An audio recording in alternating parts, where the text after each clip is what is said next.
নমস্কার বন্ধুরা, আজকে ভাবছেন যে জলে আমি নমক আর হলদি দিলাম কেন? এখানে আমি ভর্তা বানাবো। এখানে নিলাম আলু একটা বড়, আর এখানে একটা কলা নিলাম, আর একটা বেগুন নিলাম, আর সঙ্গে কুমড়ো কেটে ছোট করে পিস করে কেটে নিলাম।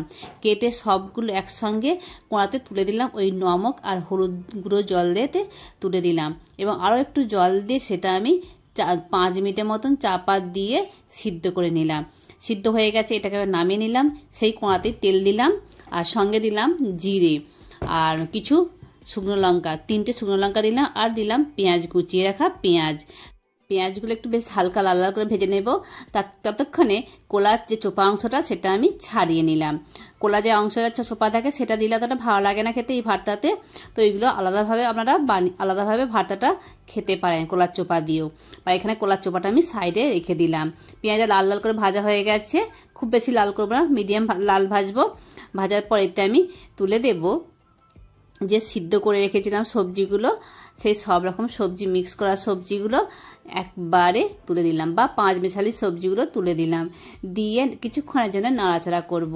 নাড়াচাড়া করতে করতে দেখবো যে এগুলো মিক্স হতে যাচ্ছে।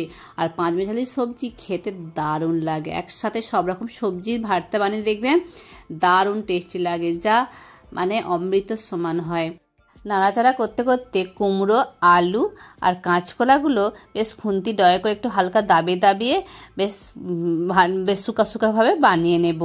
আর এটা রসালো ভাব থাকলে ভালো লাগবে, তো এটা শুকা সেজন্য নাড়াচাড়া করে শুকা বানিয়ে নিচ্ছি। বন্ধুরা, ভিডিওটা ভালো লাগলে অবশ্যই কমেন্ট করে জানাবেন এবং পুরো রেসিপিটাই দেখবেন। এতে আমি কি দিলাম, আরও কিছু মশলা অ্যাড করব, সেগুলো আপনারা অবশ্যই দেখবেন, স্কিপ করবেন না। আর খুব দারুণ লাগে খেতে, না খেলে বুঝতেই পারবেন না, এতটাই টেস্টি লাগে। আর এটা বেশ শুকনো ঝোড়ো হয়ে গেছে, তো এটা আমি এবার নামিয়ে নিচ্ছি একটা পাত্রে। তো সবটাই নামিয়ে নেব।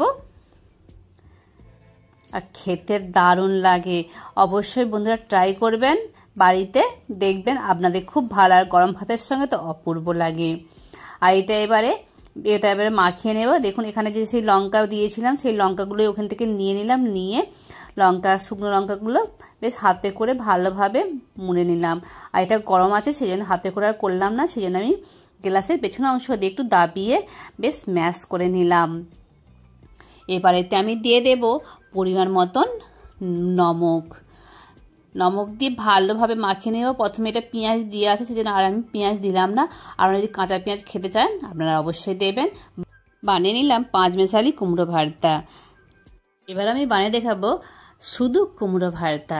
তো এখানে ছোটো কুমড়ো নিয়ে নিলাম, কুমড়োটাকে বাইরের অংশ যে ছিলকা অংশটা সেটা আমি ছাড়িয়ে নিলাম। আর বাইরের শক্ত ছিলকা, এটা নরম কচি হলে তাহলে ছিলকাটা ফেলতাম না, এটা শক্ত হয়ে গেছে সেই জন্য উপরে বাইরের অংশটা ফেলে দিলাম।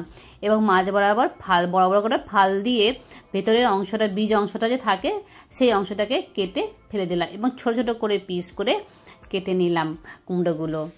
এবার রান্নাঘরে চলে যাচ্ছি। এবার আমি কড়াতে জল দিলাম, জলেতে দিলাম কুমড়োগুলো তুলে দিলাম, সঙ্গে হলুদ গুঁড়ো দিলাম, আর দিলাম অল্প পরিমাণে লবণ। এখানে লবণটা বেশি প্রয়োগ করবো না, অল্প দেব। দিয়ে এটা চাপা দিয়ে সিদ্ধ করে নিলাম। এটা খুব তাড়াতাড়ি সিদ্ধ হয়ে যায়, এবং এটা ভর্তা বানানোর জন্য রেডি হয়ে গেছে। এবার একটু হালকা ঠান্ডা হয়ে গেলে তো তখন আমি হাতে করে এটা দাবিয়ে নেব। সঙ্গে নেব পেঁয়াজ, কুচিয়ে রাখা পেঁয়াজ, শুকনো লঙ্কা, আর নিলাম নমক। বেশ লঙ্কাগুলো ভালোভাবে হাতে করে ডলে নিলাম, আর কুমড়োটাকেও হাতে করে ডলে নিলাম, আর লঙ্কার সাথে নমকটা মিক্স করে নিলাম। আর এখানে সর্ষের তেল বড় চামচে 2 চামচ নিলাম, আর পেঁয়াজ, কুচিয়ে রাখা পেঁয়াজগুলো দিয়ে লঙ্কা দিয়ে ভালোভাবে মিক্স করে বানিয়ে নিলাম কুমড়ো ভর্তা। গরম ভাতের সাথে যা টেস্ট লাগে না, একদম দারুণ লাগে।